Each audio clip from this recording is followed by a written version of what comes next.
Hey guys, so I know that there's been some people who are unsure how to really play Pet Farm.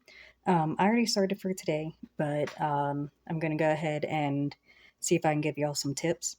So I'm going to go down to Pet List real quick, and you can see on the top right I have two of the green berries.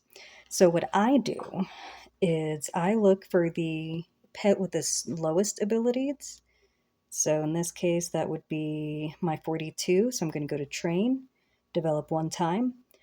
And when I have an option like this, where there is a place where there's not going to be any takeaway from an ability, that's what I'm going to choose. So I'm going to do liveliness plus 10, which will bring it up to 45. And then I'm going to look again because that's going to change. And it looks like 44 is my next one. Develop again. Now, if I get three where one ability is going to be taken away from and another one's going to go up, I always choose the one where the ability that's getting taken away is still higher than the rest. So, for example, if I had to choose between the top two, I would do the top one because the minimum is still going to be at 60, whereas the friendliness is going to go to 34. So that's what I would do in that case. But right now, I have that obedience one I can do. So, as far as these things go for stealing crops, for one, I always keep an eye on my current collection. If you see a VS on there and it says that the other person's abilities are stronger than yours, you're going to want to take your pet off and move it to a different crop. But I'm going to go to Manners nearby. I'm going to refresh. And what I'm going to be looking for are level 5s and 6s. I rarely ever go below that. If I do, it's going to be a level 4. I will never do a 1 through 3. So when you click on a crop, the pet that does it the fastest will always be at the top. So I'm going to go and dispatch my Jupiter. I'm going to do 1. I'm going to return to Manor, and then I'm going to refresh. So here's another one up top. And this is really cool. So there's 2 level 5s. One thing that you want to do when they are different types of crops, so we have carrots and a cabbage here, when you go to dispatch and you look at the top, whoops, Sapphire says it'll take 50 minutes to take that crop. So I'm going to check the cabbage, and Endor will take a little under 43 minutes to take the cabbage. So I want to do Endor with the cabbage because he's going to take it faster. So I'm going to take that. Let's see what else we got. And of course, my game is going slow now. There we go. Okay. So I'm going to refresh again. Cool. So we're going to do this one, put pine in. Let's see, not going to take from those.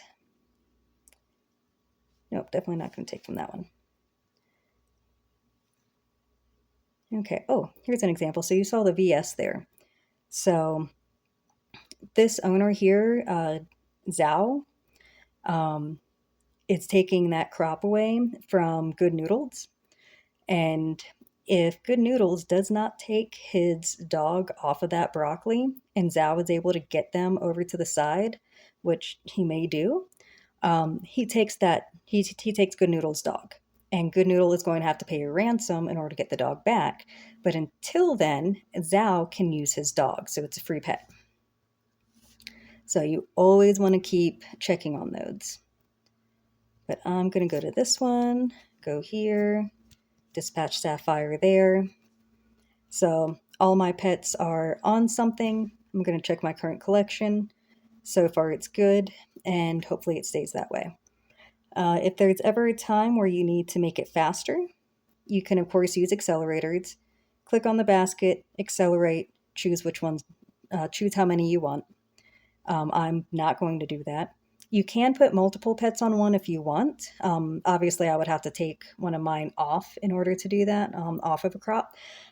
But I rarely ever do that because if I don't get that crop, if they pull it the other way, I'll just go get another one. I think it's faster to do one pet per crop. And I think that is just about it. So if you guys, oh, No, actually, there is one more thing. I can't really show you because I don't have a berry for it. But you can see the blueberry at the top. I don't have any. I don't have any captured pets. Um, but you go to train and you go to trait training. So trait training, you'll either get one, two. If you're lucky, you'll get three out of it. Um, if you get two or three, then I would switch over to doing a value change and try to increase those. So your brown's going to be your lowest. Then your, I think it's green, blue, purple, and gold. If you get a gold, you want to lock it.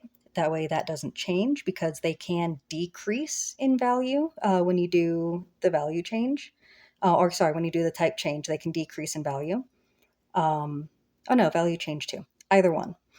Um, so lock your golds. It will take three berries to do a value change after that, but having the gold is worth it. And then if you only get one, then you do a type change, and then hopefully you'll get two or three on the next one. So right now, all of mine have traits going on here.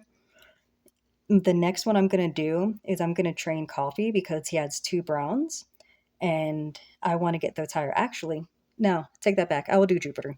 I would do Jupiter, go to trait training, and I would do type change on this in order to try to get two or three. And then when I do Coffee and I do train, I'm going to do a value change and hope that these go up.